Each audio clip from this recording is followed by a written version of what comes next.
until there's a real legitimate clapback on Fox News and other networks, none of this stuff is reaching the right people. Nobody claps it back. Nobody from the White House goes on Fox News and tries to tell the truth. I don't know if Fox News won't have them or if the people they're having are weak. That is Brain Dead Mika, the semi-inflatable flotation device of a third wife to Joe Scarborough on MSDNC, saying Fox News doesn't have enough left-wing lunatics on to make insane points. You know, like MSDNC does. You may also remember one of our favorite Mika Brzezinski sound bites from a couple of years ago now, where she explained one morning that Republicans shouldn't go around telling people what to think because that's their job in the radical left-wing extremist news media. He could have undermined the messaging so much that he can actually control exactly what people think. And that is our job. Yeah, and that is our job, to control what people think. Sig Heil, Eva Braun. Wow. That's our mainstream news media. Aren't they amazing? Yes, they are. And I've got to say that the story out of Houston is really something. The AR-15. Do you think that any AR-15 manufacturer makes a free Palestine edition? You know, like I think probably not. But this crazy person who was shot and killed by the police, and now I'm being told that the gunman, that's right, that the woman is a man. Now, CNN doesn't report the news. They hide the news. In this CNN report, says the shooter used an AR-15 that had Free Palestine written on it, according to federal law enforcement sources. Now, I should point out that this revelation is in paragraph number 15. The revelation, I'm not kidding, is in paragraph number 15 of the CNN story, that the shooter used an AR-15 that had Free Palestine written on it, according to federal law enforcement sources. That becomes the new lead of the story because that explains the motive, right?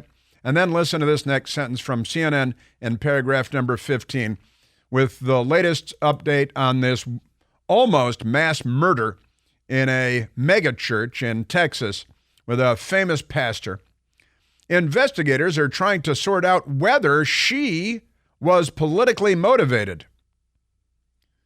She had Free Palestine written on the AR-15 rifle. Just saying, you mental cases. And then, wait, it gets better.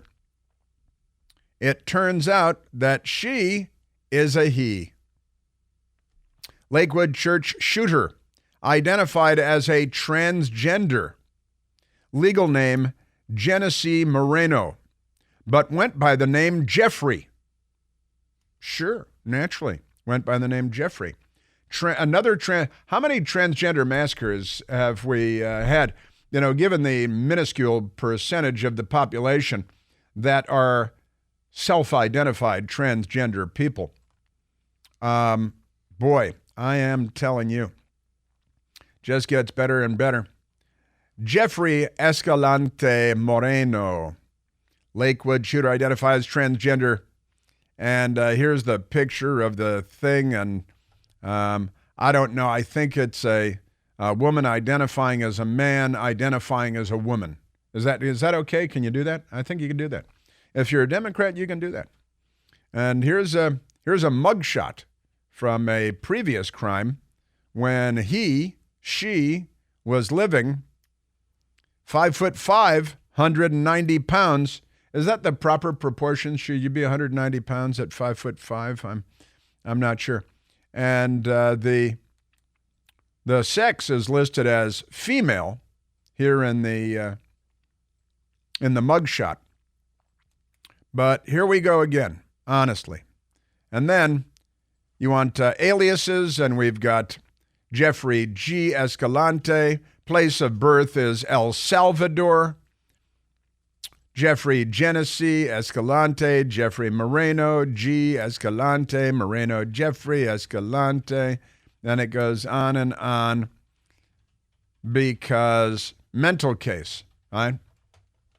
And the news media, they don't know whether it's a woman or not. What we do know is that he or she was a Democrat and was shot and killed by the police because he or she came in gun blazing with somebody's 5-year-old kid, and that's your Democrat Party in a nutshell, isn't it? That's them in a nutshell. Yes, it is. Womp, womp, womp. Off-duty cops, plural, stop female shooter at Joel Ostein's Houston mega church. We had that, what was the Club Q in Colorado Springs was a transgender mass murder. Also in Colorado Springs, a teenage girl told on her brother, transgender, who was preparing to commit a massacre at 3 different schools with maps of the schools and all of that stuff. And then Nashville at the Christian school, transgender went in and massacred people at the, what was the name of the school in Nashville? It's hard to keep track of all the Democrat Party massacres and things. And now this one who went into Joel Ostein's mega church and was planning on massacring everybody that he or she could massacre in his or her transgender frenzy. And fortunately, 2 off-duty police officers hired to provide security at the mega church were able to gun down the animal before the animal murdered a church full of people. So that's a good news story, isn't it? You know, pretty much. Sure. Yes, it is. Just amazing. Just amazing. So let's go. We have their John Miller, former police officer and police analyst on CNN. He noticed what, I guess he read all the way down to paragraph 15 also. What more are you learning about a possible motive here? Well, there's an indicator, which is on the rifle. The words "Free Palestine" was written. We have seen that's a writing clue on the rifle before in some of these other incidents. So there is Name one. An indicator that this is someone who studied prior shootings. I don't know that I'd necessarily draw that conclusion, but you know, if a lunatic is planning on committing a massacre and write a political message on the rifle, believe them the first time, right? And so it's another radical left from El Salvador, transgender, multiple areas of confusion. And thank God that the church hired the off-duty police officers who obviously spotted the lunatic coming into a Houston church with a long coat and a long gun and a 5-year-old kid from somewhere. The 5-year-old kid was winged also by gunfire, as I understand it. But the Reuters news agency, 2 off-duty law enforcement officers in Houston took down a woman, perhaps, who opened fire on Sunday at Lakewood Church, one of the largest evangelical churches in the United States.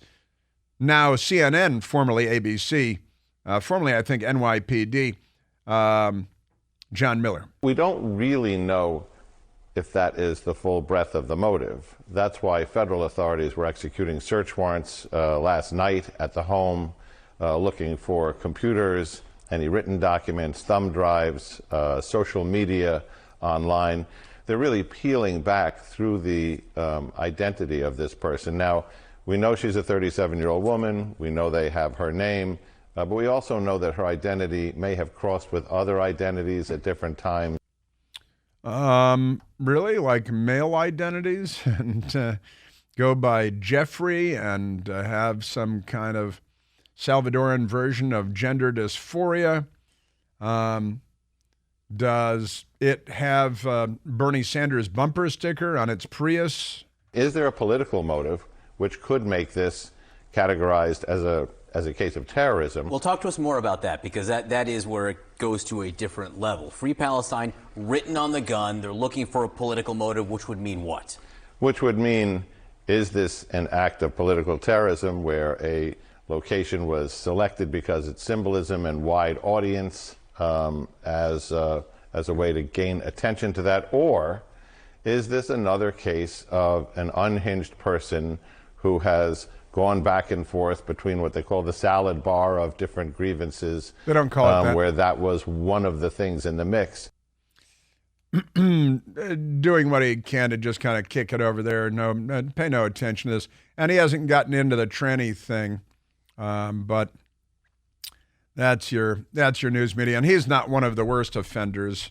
But, you know, CNN, they're just looking to spin it and step on the story. And yeah. Genesee Moreno, identified as Jeffrey. Sure you did. Of course you did. Now, the one in Nashville was also a woman that identified as a man. Right? And talking about the terrorist attack, politically motivated, I'm reminded of the Family Research Council attack in Washington, D.C. by a psychopathic leftist. He was a gay activist and decided, because the Southern Poverty Law Center told him that the Family Research Council was anti-gay. So he went there with bags full of Chick-fil-A sandwiches, planning on murdering everybody, walked through the door, shot a man, a big, strong man, who, although shot, beat up the gay activist who was there to murder everybody and throw Chick-fil-A sandwiches on their dead bodies after he murdered them. And then, of course, the suicide attack where Steve Scalise was shot by James Hodgkinson. That was a Bernie Sanders campaign volunteer. Right? That's the Democrat Party again. And of course, keep in mind, James Earl Ray was who killed the Reverend Dr. Martin Luther King Jr., was a Democrat Party presidential campaign volunteer also. That's been written out of his biography, however. He was a campaign volunteer for Governor George Wallace, the Democrat racist, and that has been expunged from his record, and from the historical record, for that matter. Yes, sir. Your Democrat Party. I am telling you. And, and then the news media finds ways to minimize the connections, and they don't want to say anything that might, extraordinary. They got to protect the party. It's party first, party last, party always. Party all the time. Party all the time, party all the time. Crazy man, crazy. All right, now let me go to some more, changing the subject back to what we were talking about. And that is Joe Biden is senile, and everybody knows it. Again, ABC News poll showing that 86% of us believe that Joe Biden is too old to serve a second term as president of the United States. I said it in my video last July 11th. I said it last week after her report came out. I said it after Joe Biden held the press conference. That was Thursday night, right? Where he confused the president of Egypt with the president of Mexico, talked about a border where he had the gate opened, and he talked, and it was all completely convoluted, and he got all kinds of things wrong. He, of course, couldn't remember who Hamas was last week. He couldn't remember who the president of France was, who the chancellor of Germany was. That's just in 1 week. And Joe Biden needs to step down. He really needs to. He needs to stop being president. But this psychopath in Houston, Texas, that was shot and killed by the armed security there, Democrats are like, no guns in churches. Yeah, just your transgender Salvadoran psychopaths with the Free Palestine edition of the AR-15. That's Democrat world. Unwell, Unwell. I've got James Carville talking about Joe Biden not doing the Super Bowl interview. You'll never guess why. And more, when will Joe Biden step down? What could possibly compel? How can Joe Biden be forced to step down? And Kamala Harris is coming out and saying, I am ready to lead. Always open with a lie, as they say at Democrat school. And we are at 888-630-9625. Hey, it's Chris Plant, excited to tell you about our July 2024 Listener Sea Cruise. We'll be sailing around the British Isles, visiting Scotland and Ireland. Please join us. Visit ChrisPlantCruise.com. All right, let's go to the telephones, Mike. And I will get back. Got a little sidetracked there with the updates out of Houston with yet another Democrat from El Salvador. I wonder if the transgender-free Palestine would-be church mass murderer is an illegal alien, too. You know, the media will hide that from you. They'll hide the transgender part from you, and they'll hide the Free Palestine part from you because the most insidious power the media has is the power to ignore. Very corrupt institution, the most corrupt institution in America, worse than the FBI. Let's go to the telephones. Let's go to Ed, calling from Charleston, South Carolina.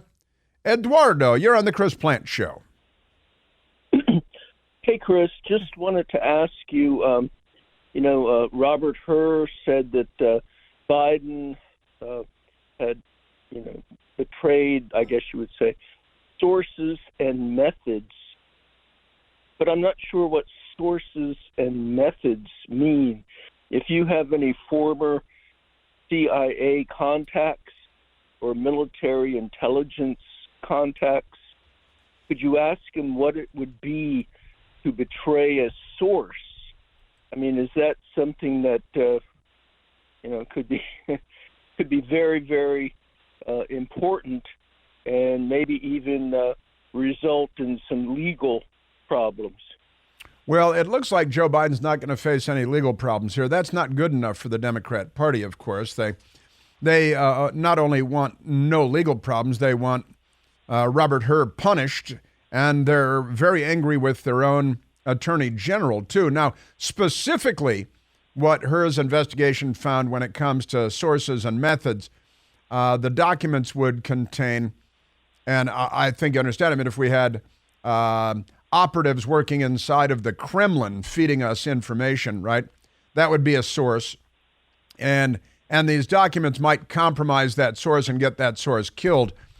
We had a secret source working for the FBI inside of the Ukrainian government apparatus. That would be a source that could be endangered.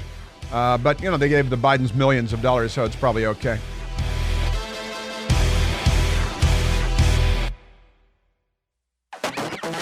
Another crazy story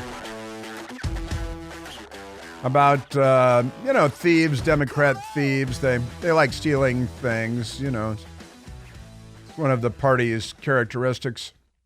A radio station is on standby after thieves somehow stole their 200-foot tall radio tower in Alabama. Got to have a big truck to steal a 200-foot radio tower. No one's sure how the ambitious bandits made off with the heavy steel structure.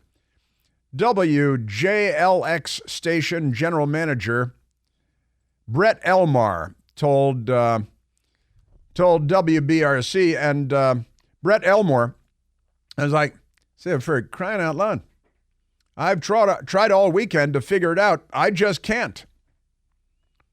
I've been in the radio business, around it all my life, and in it professionally for 26 years. I can say I've never heard of anything like this. I can say I've seen it all now. Pretty much true. Elmore learned of the theft on Friday when a landscaping crew went to the rural tower site to maintain the property, but there wasn't much left to maintain. When he arrived, he called me on Friday and said, "The tower is gone." I said, "What do you mean the tower is gone? Are you sure you're at the right place?" That'd be the natural question, I think. "The tower is gone. There's wire everywhere, and it's gone." 200-foot tie, typical broadcast tower, red and white, alternate paint on the way up the tower, and the tower is gone. Somebody stole the tower. That's pretty crazy, I gotta say. The Jasper-based radio station used the tower for its AM radio channel. Elmore said WJLX was able to get temporary authority from the FCC to continue broadcasting its AM channel through other means. Just wacky, only in America kind of story. How do you steal a 200-foot tower? You got to have heavy equipment. You got to have a crane. You have to have, tractor trailers. You've got to have that's a major project, stealing this tower. Wacky. And who knows? Cameras everywhere? Maybe not. ... All right, let's get back to the dim-witted president of the United States living in the White House and ruining the world.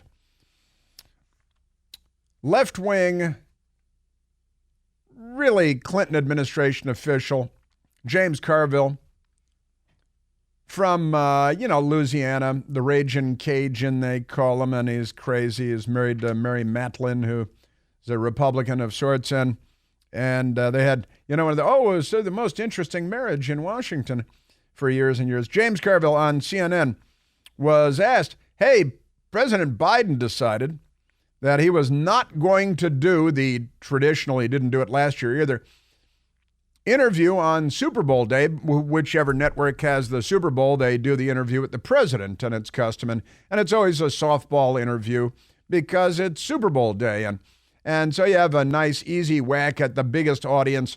The audience is like 20 times the size of the World Series, baseball World Series audience, of course. And Joe Biden and the White House decided, well, we're not going to do the interview. Why? Why, you might wonder.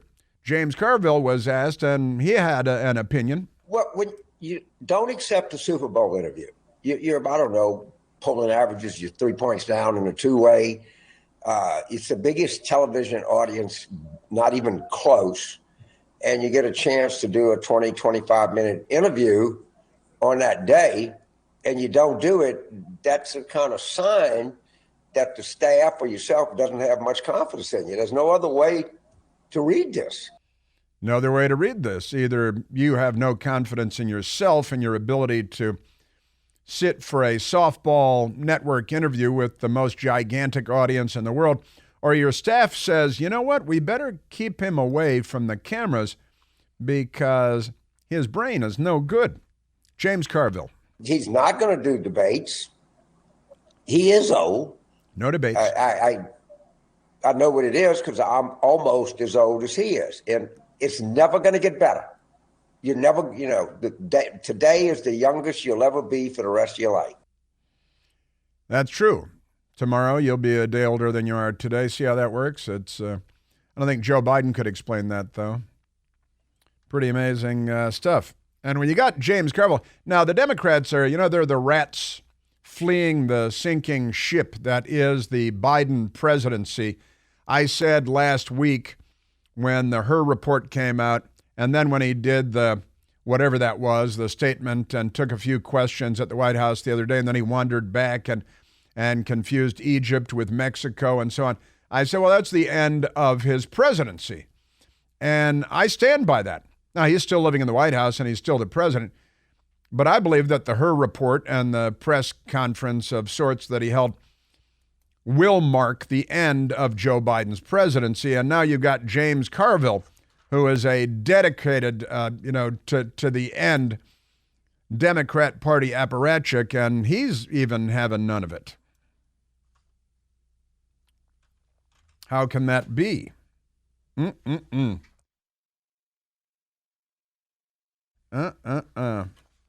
That's it. You're James Carville. Isn't that amazing?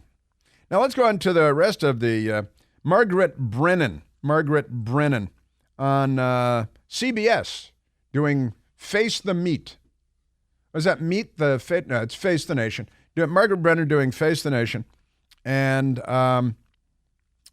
she had a Joe Biden lawyer on by the name of Bob Bauer, somewhat well known around Washington, D.C. Bob Bauer, Washington Democrat.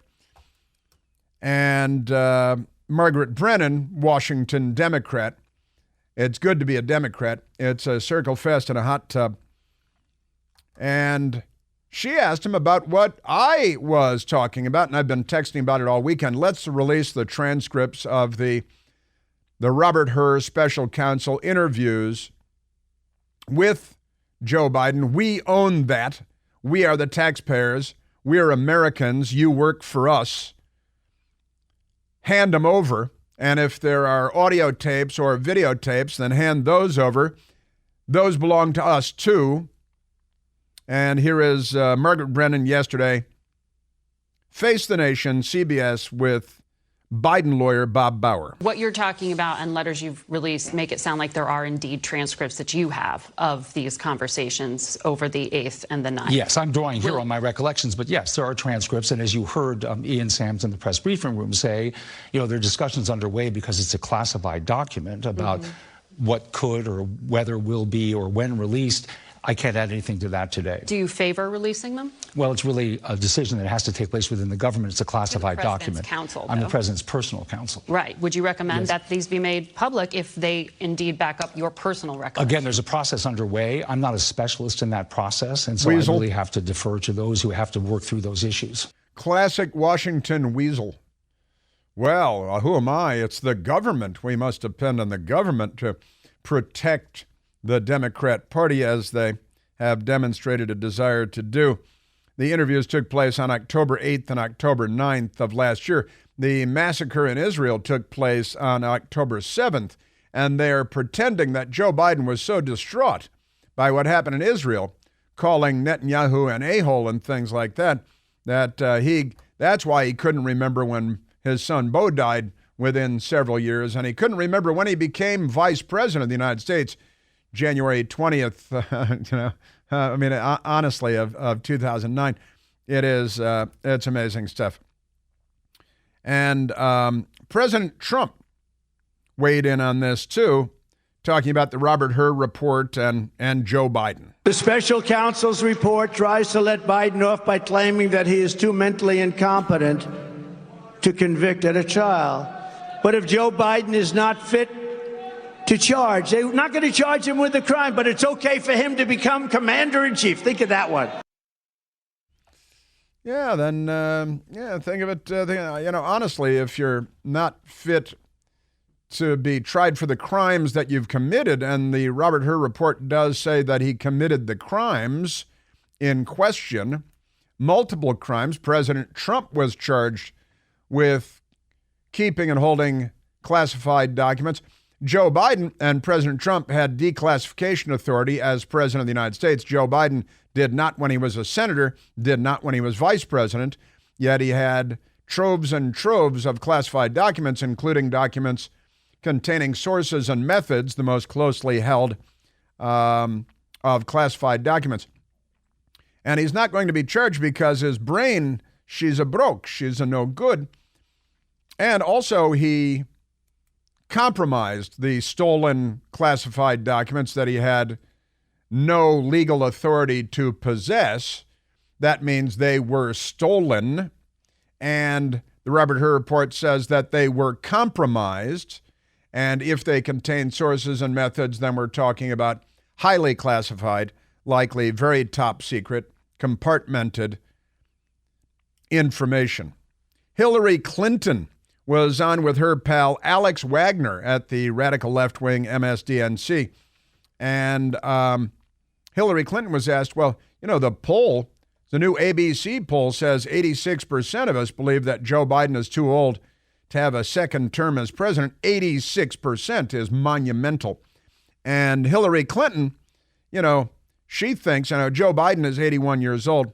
Donald Trump is 77 years old. That's 4 years behind for Democrats. And Hillary Clinton is 76 years old. She still thinks that there's an outside chance that she may be president someday. She's not given up. Hillary Clinton talking to MSDNC. I talk to people in the White House all the time, and you do? You know, they know it's an issue, but as I like to say, look, it's a legitimate issue. It's a legitimate issue for Trump, who's only 3 years younger, right? So 4 years. It's an issue.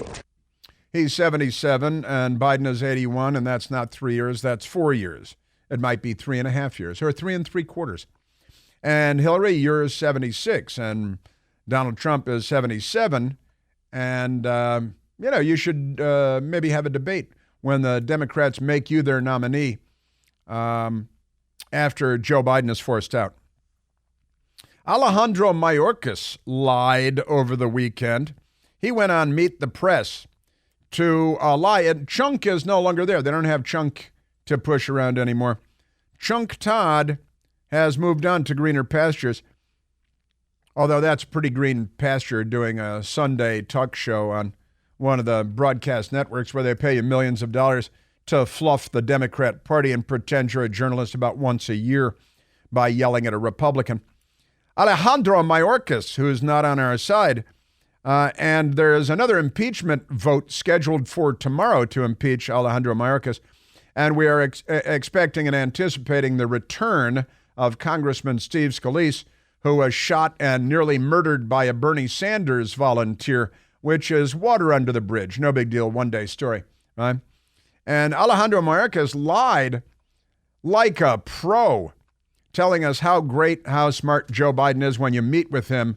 Boy, he's got it going on. Then made gratuitous, unnecessary, and inaccurate personal remarks, and those are improper.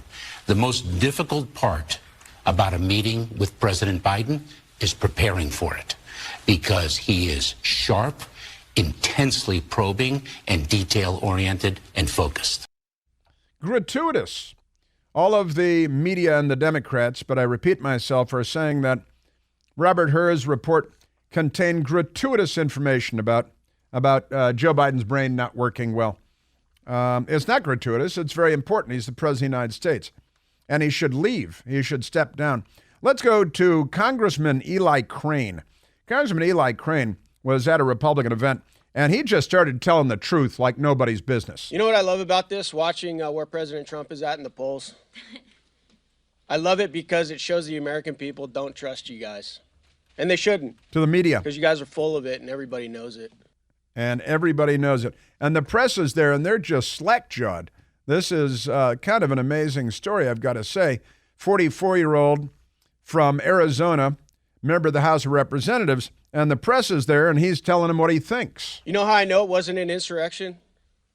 Because he hasn't been charged with insurrection. Donald Trump. We can all see by the lawfare how he's facing up over 700 years in jail right now, how they've tried to destroy this man, destroy his businesses, that if they felt they had an inkling of a chance of convicting President Trump of jaywalking or insurrection, they would absolutely charge him.